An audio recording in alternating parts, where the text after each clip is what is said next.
Hola, buenas noches. Buenas noches, un gusto. Bueno, la idea es interiorizarnos. Algo se desprendía luego de las reuniones que se generaron hoy en las instituciones, de algunos puntos, pero decíamos que desde el Ministerio están siendo muy estrictos para el cuidado de los chicos y de los docentes, ¿no? Así es.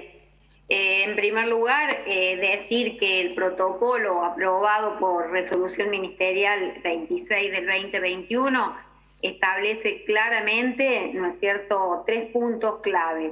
El protocolo se cumple, la salud no se negocia y al virus no se lo subestima. Digo, desde estos parámetros que en el día de hoy se ha iniciado la presencialidad, pero no de manera homogénea en el departamento San Martín, ¿no? Aquellas escuelas que tenían garantizadas las condiciones básicas establecidas por protocolo, tal como condiciones desde el punto de vista edilicio, como también otras condiciones que tienen que ver con el kit de cuidado y el uso de termómetros, etcétera, etcétera. Bueno, claramente, si estaban dadas las condiciones, se iniciaba con la presencialidad, claramente en el día de hoy y en el de mañana, desde un trabajo institucional, donde participan solo docentes, y está planteado por anuario que el día viernes próximo, viernes 19, se incorporarán aquellos estudiantes que inician un periodo de intensificación de aprendizajes del ciclo lectivo 2020.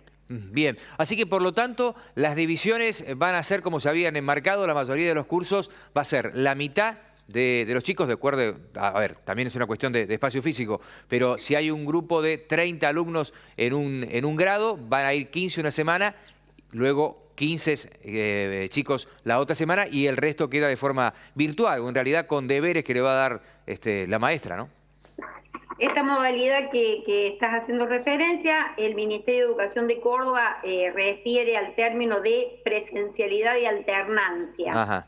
¿Qué significa? Que en aquellas, por ejemplo, en las escuelas rurales, donde la matrícula es de 15 estudiantes o menos de 15, la modalidad es netamente presencial, en tanto estén garantizadas estas condiciones de las que anteriormente hablaba, ¿no? En cambio, en las escuelas urbanas o rurales también, pero son las menos, donde la matrícula por sección es mayor de 15 estudiantes, allí se hace necesario una alternancia de la modalidad, que nosotros la llamamos una modalidad presencial y una modalidad no presencial. No hablamos de virtualidad porque claramente en el 2020, especialmente en las escuelas de gestión oficial, pública, ¿no es cierto?, no era posible en todos los estudiantes la vinculación con sus maestros desde el punto de vista de la virtualidad, ¿no? Perdón, Patricia, yendo a algunos puntos que tienen que ver con lo cotidiano de la maestra en el grado con los chicos. Algunos puntos para tener en cuenta. Entiendo que usted me va corrigiendo. No van a poder justamente arrimarse y corregir la tarea que se va realizando en el aula. ¿Cómo va a ser eso exactamente? Bueno, en realidad al interior de un aula, ¿no?, para imaginarse concretamente, el docente conformará burbujas, ¿no?, burbujas de estudiantes, donde estos estudiantes no pueden romper el vínculo solo, ¿no es cierto?, con los compañeros que integran esa burbuja. Esto será así al interior del aula y también en el momento mínimo de recreo o de descanso, ¿no? La jornada, la franja horaria es de 4 horas, de lunes a viernes.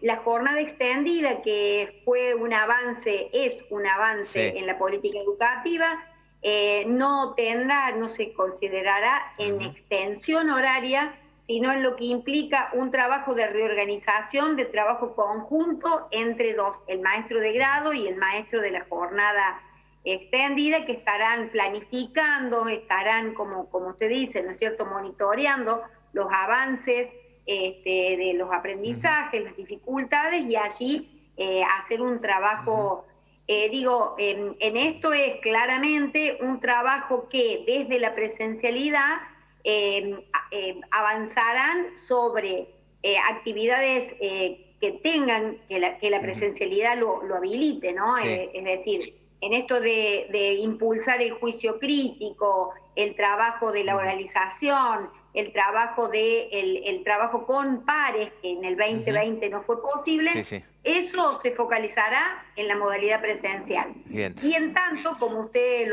bien lo adelantaba, ¿no es cierto?, será un trabajo de actividad de refuerzo, de intensificación, para los momentos donde sea la actividad no presencial, es decir, en los hogares. Bien, servirá el espejo seguramente de lo que ha pasado hoy en Capital Federal, que en algunos colegios las imágenes demostraron que no fue todo lo prolijo, porque esa ansiedad por parte de los padres del primer día de clases de los chicos, sobre todo aquellos que han comenzado y lo han hecho en su primer año, con las fotos y demás, los padres no entendían del todo que no se pueden quedar en el aula. Bueno, servirá como espejo para que esto no se repita en nuestra provincia. Patricia, una consulta más para hacerle. ¿Qué pasa con el papá? Porque en realidad riesgo cero no existe. Sabemos que con la pandemia podemos poner todos los cuidados necesarios, pero el riesgo cero no existe. Y un papá que considere de que ante ese riesgo cero que no existe, quiere que su hijo siga trabajando desde su casa y decide no mandarlo al colegio. ¿Es una opción valedera para cursar el año? En realidad es una situación a considerar por la escuela para trabajar junto con la familia, para concientizar a ese papá, ¿no es cierto?, de la importancia, de lo indiscutible del impacto que tiene la presencialidad en los estudiantes, que la presencialidad es irreemplazable, claramente es irreemplazable. Y genera cada vez más brechas en la calidad educativa, ¿no? Son desafíos enormes los que comenzamos a transitar. Es un trabajo donde comenzó en el 2020, en un trabajo de vínculo intenso, familia-escuela, y lo tiene que seguir sosteniendo indiscutiblemente, porque esto fue algo favorable.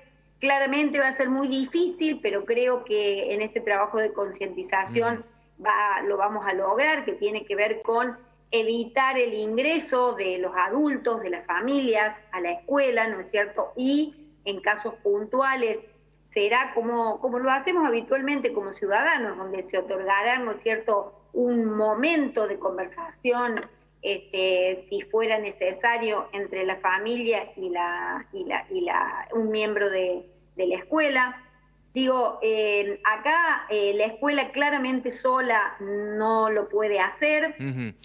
Hay un desafío que ya, un hábito como es el uso de barbijo, el uso obligatorio de barbijos, que estaba estipulado desde el 2020, y claramente nosotros como ciudadanos lo vemos de que todavía no está instalado, ¿no? Y entonces, en esto que es una necesidad de trabajo conjunto, de un retorno a la presencialidad, pero en un retorno que exige un cuidado extremo, vamos a necesitar sí o sí de la concientización y el trabajo mancomunado, escuela, familia y sociedad también, ¿no? Así que, por lo tanto, en un caso concreto de alguien que haga una presentación de este tipo, se le va a dar lugar, o por lo menos se va a analizar la posibilidad de que el joven no vaya de forma presencial. Porque algunos casos seguramente se van a estar presentando por X situaciones de ejemplos, porque viven con sus abuelos, porque sean mayores, porque sus padres tengan alguna enfermedad preexistente. Entiendo que va a haber casos, ustedes entienden que va a haber casos, ¿no? Sí, claro está que nosotros decimos, lo principal acá es el clima institucional, el vínculo con la familia, la apertura a analizar los casos particulares, y cuando los argumentos sean válidos y el análisis no será solamente desde la escuela, sino también en un trabajo con las autoridades sanitarias y demás, Ujú. Digo, estamos con una apertura y una Bien. flexibilidad desde la escuela para que, bueno, comencemos a transitar un nuevo camino de una presencialidad que no es la representación de presencialidad Sí, que sí. teníamos antes de la pandemia, Ujú. ¿no? Sí, sí. Mucha paciencia, mucha tolerancia, mucho diálogo, mucho trabajo de acuerdos, y desde acá comenzamos con la mayor predisposición en beneficio de los chicos, obviamente. Gracias por la nota, Patricia.